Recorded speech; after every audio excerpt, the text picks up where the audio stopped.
Silakan Prof Nyarwi membaca situasi ini apa hikmah dan kebijaksanaan yang bisa kita petik. Prof Nyarwi dari Jogja ini kan. Kira-kira itu serius tuh, nggak boleh masuk kampus tuh Prof Pratikno itu. Ini kok jadi belok ke sini ya? Itu tujuannya mau nanya itu ya.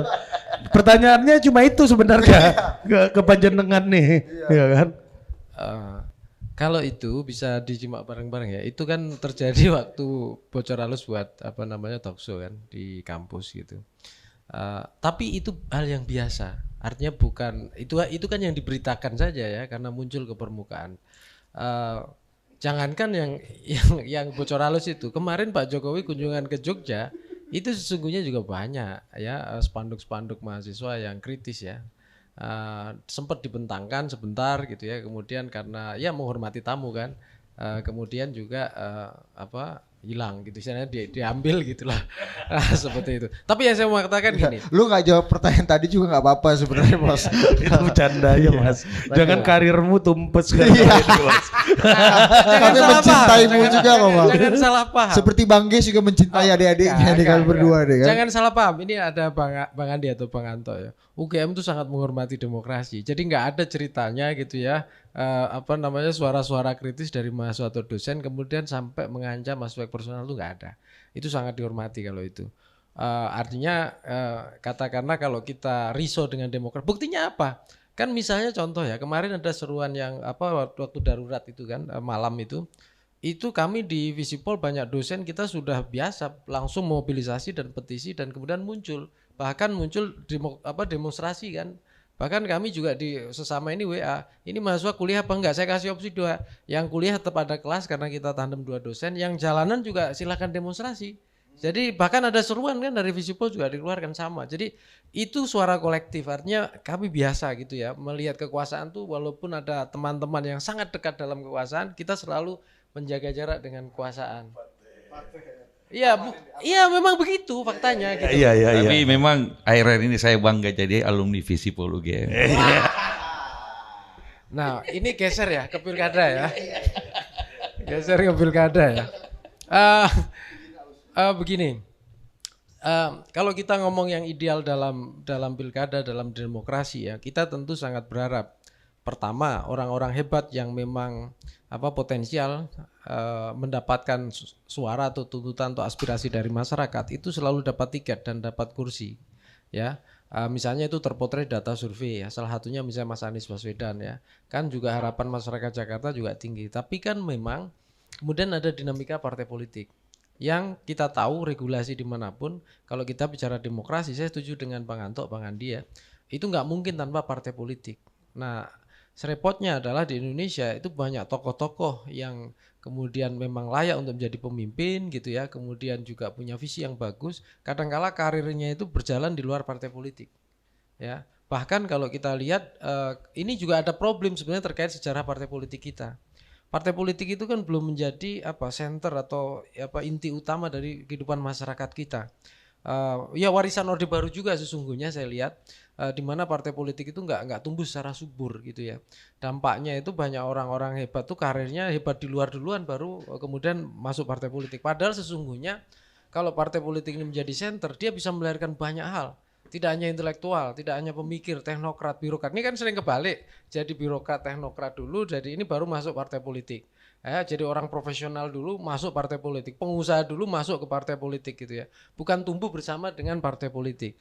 Nah, di sini yang kemudian saya lihat ada kesulitan-kesulitan yang kemudian para tokoh-tokoh hebat ini ketika berproses atau istilahnya dalam proses kontestasi seperti pilkada, itu kesulitan mendapatkan tiket. Atau sebaliknya dipersulit bahasanya mungkin untuk mendapatkan tiket baik oleh internal partai politik, apalagi kalau ada intervensi-intervensi yang lebih dari itu. Nah, kalau dari ceritanya Bang Ges tadi, itu kan secara tidak langsung intervensi itu terjadi dan itu tidak hanya pada sosok figur Anies Baswedan, tetapi kita lihat bahkan yang sudah punya KTA sekalipun itu juga luar biasa meliu-liu untuk mencari tiket supaya bisa dicalonkan partai. Contohnya Airin gitu ya. Airin kan harus berbelok ke PDIP dulu gitu ya. Setelah belok ke PDIP sampai Bu Mega teriak Airin ganti baju gitu kan. Golkar baru keburu-buru, ini kalau hilang bahaya juga kan gitu, karena kita nggak kehilangan airnya aja, kehilangan seluruh dinasti Ailin yang berkuasa Golkar di Banten kan gitu. Nah ini kemudian makanya dicalonkan. Nah tetapi kan tidak semua bernasib mujur ya. Tadi Bang Kes jelaskan misalnya apa yang di Sumatera Utara Jack gitu ya. Ijek ya. Ijek. Ya Ijek ya. Ya, Musa Rajeksa. Nah, saya kenal juga Ijek namanya. Ijek. Musa Rajeksa. Nah, itu kan kehilangan tiket kan, artinya benar-benar nggak bisa kan, padahal pimpinan Golkar. Tak lihat juga saya lihat ini nggak hanya Golkar, di beberapa level kabupaten kota, beberapa mantan ini nggak hanya di Kim, saya lihat di beberapa partai lain di luar Kim juga sama, dia kehilangan tiket juga dengan misalnya memilih figur figur pentingnya itu sebagai untuk dapat tiket wakil ya, bukan ketua misalnya gubernur atau bupati ya, bukan kepala daerah tapi wakilnya. Nah saya kira dinamika partai itu juga masing-masing partai juga beda-beda ya. Itu saya dengar juga tidak hanya partai yang ada di Kim ya. Di PDI Perjuangan saya lihat juga ada yang seperti itu, termasuk mungkin di PKS di beberapa daerah juga ada. Nah di sini yang saya lihat ya, karakter kepemimpinan masing-masing partai itu menentukan nasib dan tiket juga dari baik kader internal maupun juga orang-orang lain yang berpeluang bisa dicalonkan partai. Ada beberapa partai yang saya lihat gitu ya, itu cukup otonom. Misalnya PDI Perjuangan, Bu Mega itu kan sangat sentralistik ya, menentukan dan punya keberanian memutuskan siapapun, bahkan termasuk misalnya terakhir misalnya Mas Pramono Anung itu kan kalau di radar survei juga nggak kepotret, tapi ada keberanian ya untuk mencalonkan itu. Nah kemudian Demokrat juga dong. Ya Demokrat ya, saya belum sampai ke sana Bang Anto. Senior ini bos. Paham. Ada urutannya. Mas Jarwi, lu lain kali Demokrat dulu, lu puji baru habis itu PDI ya, kalau ada sisa baru berikutnya. Iya. Lupa ya. Iya.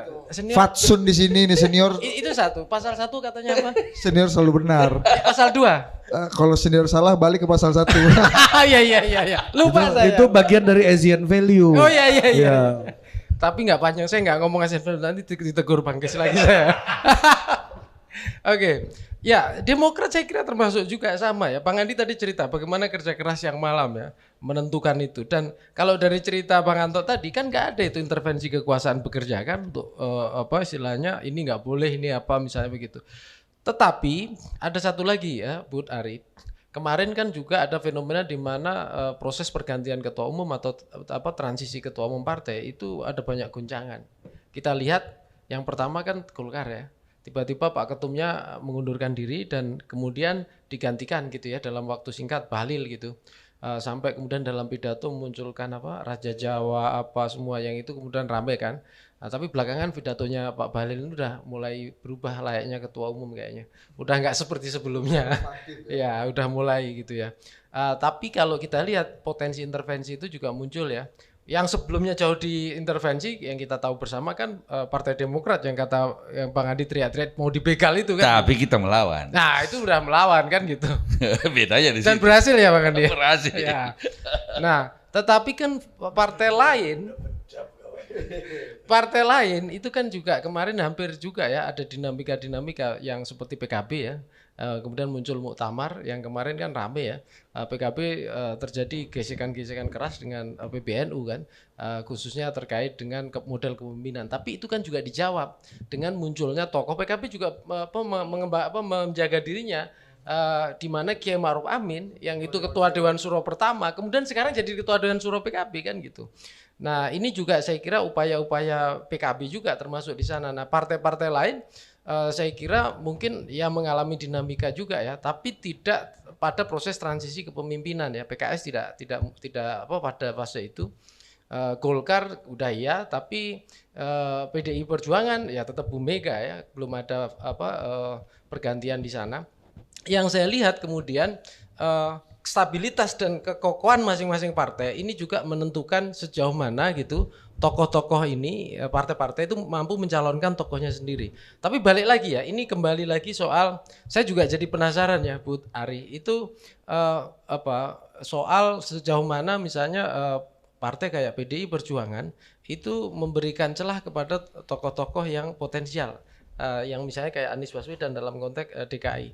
Itu memang terjawab, salah satunya kita dengar kan, tidak terlalu mementingkan basis dukungan elektoral, kemudian tidak terlalu katakanlah takut ya pada figur yang katakanlah tidak terbaca atau tidak punya basis walaupun dari kader gitu, dan yang ketiga memprioritaskan kader juga gitu.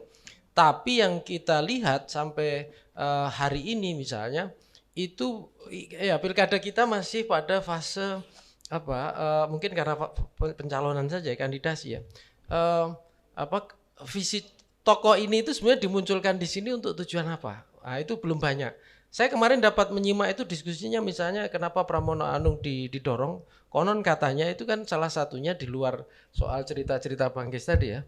Itu selama ini kan Jakarta misalnya itu kan salah satunya menjadi ajang kontestasi yang basisnya polarisasi, dan Pramono dapat PR itu katanya begitu. Tapi saya lihat juga masyarakat kita tidak sebodoh itu juga sesungguhnya. Masyarakat juga pasti punya harapan di mana masing-masing tokoh ini bisa menunjukkan kehebatannya. Nah, sayangnya kadangkala track record calon-calon dalam partai ini, kinerjanya dan apa yang bisa dijanjikan ke depannya itu belum kelihatan menonjol ya, belum kelihatan menonjol. Walaupun upaya itu sudah kemarin kita lihat ya, Rano Karno diwawancara misalnya dia mau apa, dia membayangkan apa Jakarta ya, terus si Mas Pram juga menonjolkan aspek teknokratnya dan sebagai orang yang lama di dapur kira-kira gitu. Nah, sementara yang tersorot baru Jakarta, sementara yang Bandung, Jawa Barat gitu ya, Banten juga itu kita nggak mendapatkan partai-partai ini visinya apa sesungguhnya dengan menghadirkan tokoh-tokoh ini, atau dengan alasan tidak memilih tokoh-tokoh yang selama ini juga muncul. Jadi kita nggak tahu alasannya kan? Kenapa? Kita nggak tahu alasannya. Kita tidak tahu, termasuk munculnya tiga Sri Kandi di Jawa Timur.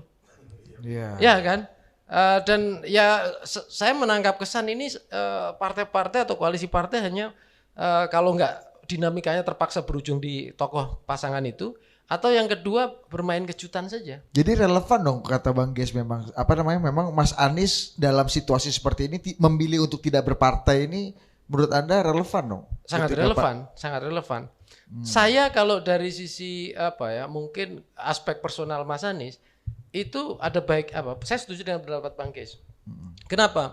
Karena di dalam partai seringkali dengan kondisi masing-masing partai, contoh demokrasi internal partai yang memungkinkan tokoh itu kadang-kala sulit muncul atau sulit berkembang karirnya, itu menjadikan tokoh-tokoh hebat juga susah untuk muncul ke permukaan dan kemudian melihat persis karir journey politiknya ya, karir politiknya itu ke depan. Artinya dia mau partai 5 tahun lagi mau ngapain, bisa berkontribusi apa, berperan, itu nggak kelihatan, nggak ada kepastian. Ya, nah tetapi dengan tidak masuk partai itu juga akan masalah. Ya, bukan saya itu munafik di antara pendapat dua senior ini ya. Tidak, saya setuju dengan pendapatnya Bang Andi kalau kayak gini. Kenapa? Tidak ada di Indonesia kemudian kalau kita pengen berkokoh berkarir dalam politik tanpa dukungan dari partai. Entah dalam posisi sebagai ketua umum pimpinan atau memang menjadi bagian yang ikut didukung oleh partai itu sendiri. Nah, ini yang susah. Katakanlah Mas Anies misalnya, dulu pendiri Ormas Nasional Demokrat, iya. Tetapi apakah ada garansi gitu ya bahwa keputusan-keputusan Nasdem gitu itu akan selalu sejalan gitu dengan pendapat Mas Anies? Kan enggak. Sahamnya dia katakanlah Pak Surya Paloh lebih dominan di sana, misalnya begitu. Dan trik record Mas Anies juga dengan ormas yang lain ada juga misalnya. Nah, tapi intinya jaminan di mana partai menjadi tempat yang nyaman dan memberikan peluang yang sama, ya peluang yang bagus yang menjanjikan di masa depan bagi masing-masing tokoh itu belum muncul di Indonesia. Partainya sakit memang. Ya partai kita partai-partai yang masih partai yang masih banyak masalah, terlalu banyak beban. Nih, kalau katanya tweetnya atau medsosnya Tom Lembong, beliau mengatakan gini, lebih baik tak jadi berlayar daripada menumpang perahu bajak laut. Oh, itu tapi menstigma partai dengan bajak laut itu membahayakan juga itu, bro. Artinya gini, seburuk. Oh iya dong, kan itu membahayakan bahwa partai-partai isinya para perampok dan perompak. Kalau menurut saya Somalia pula kan. Tapi kalau mau konsisten ini narasi kayak gini. Iya. Kalau mau konsisten dengan itu, maka calon independen seperti Dharma Pungrekun itu. Tapi kalau you bilang begitu tapi kemana-mana minta dukungan partai kan nggak mungkin juga. Itu tidak konsisten. Gini juga, narasi-narasi yang menstigma negatif itu kan metafor kalau dalam retorika namanya analogi. Narasi yang mengatakan partai adalah kumpulan orang-orang jahat, bajak laut dan seterusnya itu menurut saya pelan-pelan harus kita hindari atau kita hilangkan. Kenapa? orang berpartai itu juga banyak yang punya niat baik. Ya, bahkan kalau kita lihat tradisi kepartaian di Indonesia sebelum masa kemerdekaan loh ya. Dulu ada misalnya partai nasionalis, banyaklah nama-nama partai. Bahkan ormas yang kemudian menjadi partai juga ya, dari komunitas Sarekat Dagang Islam, Sarekat Islam dan seterusnya ya. Muncul sampai tahun 55. Partai itu dengan sadar dibuat oleh kaum kelas menengah dan pergerakan. Karena negara ini, narasi kebangsaan kita butuh penyangga. Walaupun di sana ada dua, kita bicara membangun partai untuk menyangga negara bangsa, namanya Indonesia. Partai juga untuk berdemokrasi dengan cara instrumen alat perjuangan untuk merebut kekuasaan dan berperan dalam kekuasaan di situ. Nah, tetapi kan itu teramputasi masa Orde Baru. Jangan berpartai politik ya. Kemudian partai Golkar itu kan bukan partai politik gitu. Ya, golongan kekaryaan. Golongan kekaryaan gitu. Partai politiknya PDI sama P3 waktu itu kan gitu. Nah, ini yang kemudian perlu kita tunjukkan lagi. Memang bukan hanya masyarakat sesungguhnya yang jadi kendala bagaimana menempatkan partai itu menjadi aktor utama sentral. Di kalangan elit juga sama. Elit-elit kita itu belum menempatkan partai sebagai sepenuhnya arena untuk tadi itu memperjuangkan kepentingan kolektif gitu ya, punya mimpi bangsa menata kekuasaan itu untuk ditata dengan instrumen partai politik, di eksekutif, di legislatif dan lain-lain. Nah, itu belum. Bahkan kalau kita lihat ada kalanya itu partai masih dianggap sebagai penyebab. Wah, ini gara-gara ini muncul banyak isu korupsi dari orang partai dan seterusnya. Nah, kemudian ada seakan-akan instrumen di luar partai yang itu kemudian atas nama negara, dan ini kalau sudah seperti itu kan kadang-kala menjadi makhluk suci kan, tergantung elit-elit yang berkuasa di sana yang kadang-kala bisa digunakan untuk mengintervensi partai baik langsung tidak langsung. Ini juga merusak partai politik sesungguhnya. Partainya sakit, kita sama-sama setuju. Setuju. Ya. Tapi kalau kemudian diintervensi untuk lebih rusak lagi, nah itu juga masalah kan gitu. Baik melalui pemimpinnya, melalui mencampuri proses internal dalam demokrasi partai, misalnya contoh pilkada yang kita dengar ada banyak intervensi-intervensi seperti itu juga sama. Ini menunjukkan apa? Elit kita juga nggak sadar bahwa kita harus sama-sama menjaga partai, menjaga otonomi partai untuk menjaga demokrasi. Nah, kalau tidak ada mindset dan culture atau budaya seperti ini, ya kita repot. Makanya kita itu setuju ya bahwa politisi yang berpartai itu politisi yang harus kita hormati. Dan yang kemudian apalagi kalau hanya sekedar, nah ini yang masalah, yang repot kan kalau hanya sekedar memanfaatkan partai politik, kemudian dimanfaatkan setelah berkuasa kemudian digunakan juga untuk mengintervensi partai politik. Nah ini yang kemudian kita agak repot kalau ketemu. Siapa itu?